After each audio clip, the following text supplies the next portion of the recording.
Hi guys, so today I'm going to bring you my special ed planner. So this planner is digital and it's used with the app Goodnotes. You can use it with, I have an older version and a newer version. It works with both.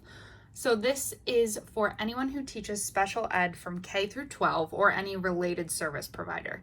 So let me just show you how to get started. So first things first, I already imported it, but to show you how to import it, you would just click New, import, and you would pick from wherever you saved it from. So I saved it on my desktop, but wherever you choose to save it is where you will have to pick from. So let's open her up. So this is my SPED planner.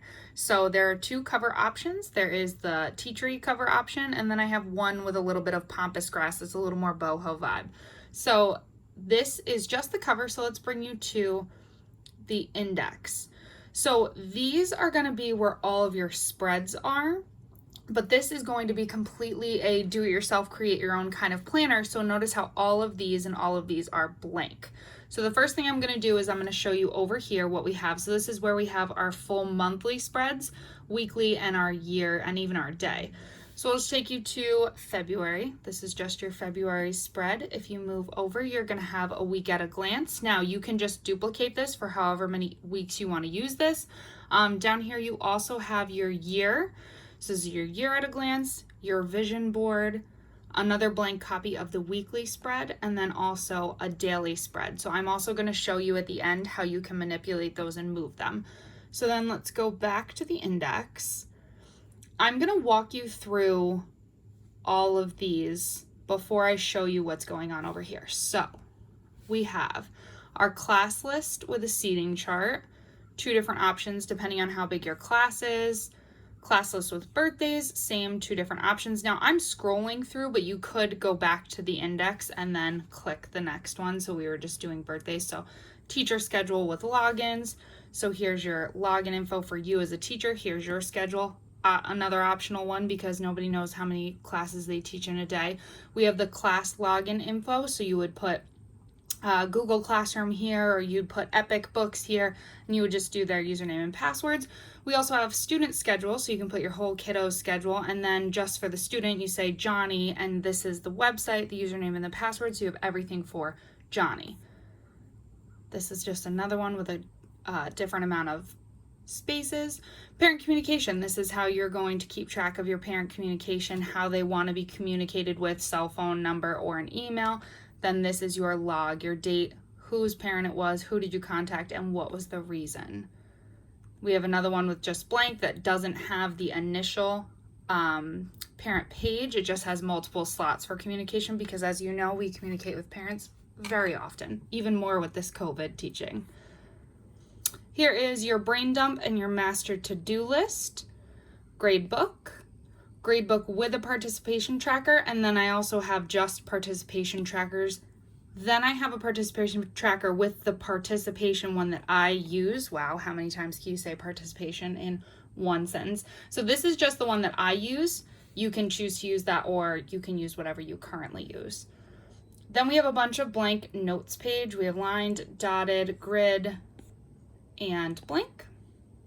Another brain dump, and here's your curriculum mapping. Here's where you're going to put what units you're teaching, order they're going in. Here is unit planning, and then you have your academic vocabulary.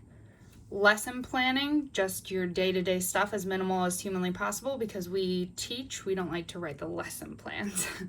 So this is also lesson planning and breaking down the standards, breaking it down from what does it actually say, and then how eventually will I know if the student got it. So making the standards into more kid-friendly and teacher-friendly words. More breaking down the standards. Then, so here's where the different weekly spreads come. So assuming that you're in-person teaching, you may have your to print, to copy, to grade. This is going to be for a secondary teacher. This is by period. Now, you're going to have your, to assign to grade and your Zoom over here for the people who are Zooming in virtual teaching land. And then we're also going to have the same thing for elementary. So we have math, reading, writing, science, social studies, same print, copy, grade, or for virtual people, we're going to have the Zooms. So the weekly spread is also blank. You have a couple different options with stuff on the bottom.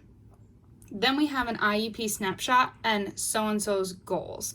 So this is where you would, dissect the kiddo's IEP, and this is where you would put their goals. We have another one. This one has lined goals. This one is blank. Then we have class goals. So you might be focusing on math, or you might just have a lot of math goals. We have reading, writing, social, behavioral, life skills, study skills.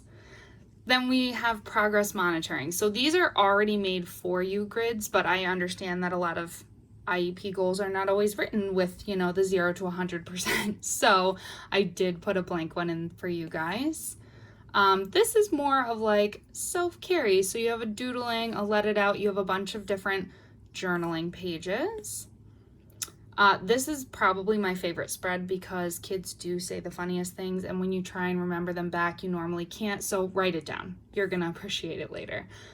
This is for memories. I like to put pictures of kids here, or, things that we did, anything that's gonna make me remember the good times, because as we all know, during virtual teaching, it was really hard to focus on those good times. So those are where we keep our good times. Then we have, for all of the related service providers, we have a bunch of different spreads. So we have speech, OT, PT. I'm just gonna flick through these really quick. TVI. And then we just have blank. So however you want to create this, or if you're a related service provider and I didn't have you on here, you can use these. Then what I like to do is a class list and then master list of therapies. So I like to, because I'm crazy, I like to divide the day in half an hours and then color code each thing. So my social worker might be purple. So I'll put, Johnny, 8:30 to 9:30, Tyler, this to this. So that's just how I do it. You don't have to do it that way. I put a second one in there in case your caseload is a little larger. I also have this in case you wanted to split it into 2 different charts. So then this one I like too, because you can put all the students that you have on your caseload, and then you can check off here, do they have an IEP, a 504, a BIP? I'm going to throw alphabet soup at you here, or do they have something that is not as common over here, like we have medical plans for some of our kids? Not very common, but I would put that in the notes. Then again, just more on your caseload for that one. IEP writing checklist. So these are the things that you have to fill out for the IEP. So here's just some blank areas. I put a couple of these. So if you wanted notes or if you wanted dotted, you would have it with the IEP writing checklist. Then I have a conference form. So if you fill some of these out before you actually go into the meeting with the parents and the districts, it'll be easier for you to just talk at the meeting instead of flipping through pages. So I also gave a couple options here for that. And then just a blank. So what I'm going to show you now, actually, let me take you to the stickers. You can use the lasso tool to just lasso around and then copy and paste them wherever you want. So here's like little frames and here's little Post-its. Our to-do list, I did go through that. So now let's go back to our index. So what I intended, but obviously you can do whatever you like. I intended to use these top ones for my kiddos. So I would go into edit mode. Of course, I made these all clicky. I would go into edit mode and I would write one of my kids' names. So for my first kid, I'm just gonna write John. So now I know that that A tab is John. So what I would do is I would probably want my IEP snapshot there. So I'm going to find my IEP snapshot right here. So I'm going to go over here to my boxes. Now sometimes this takes a minute to load, and what you're going to do is you are going to select, you're going to select it and you're going to copy it. Cool. Done. So close that out. You're going to go back to A, hit the same thing here.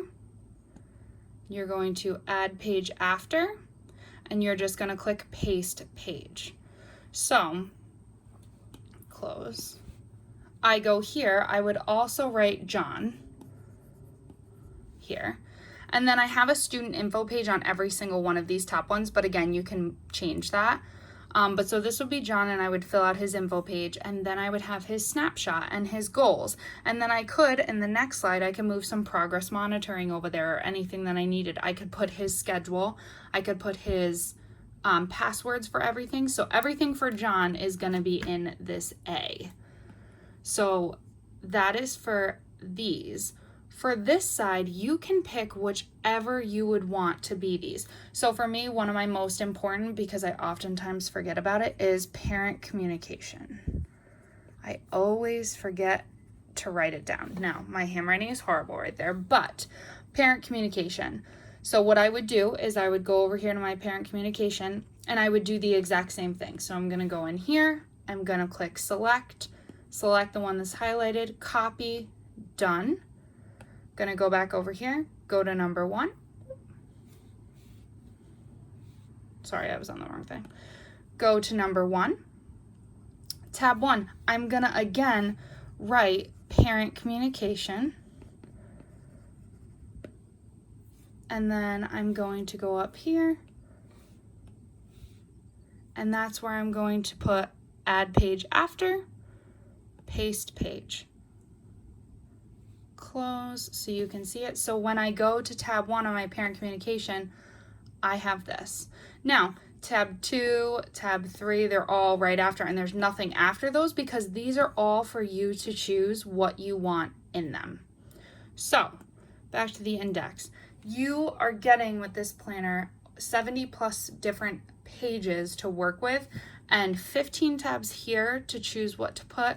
And also you have these tabs for all of your students. So I really hope that you enjoyed this planner and I hope that your 2020-21 school year goes great. Thanks, guys.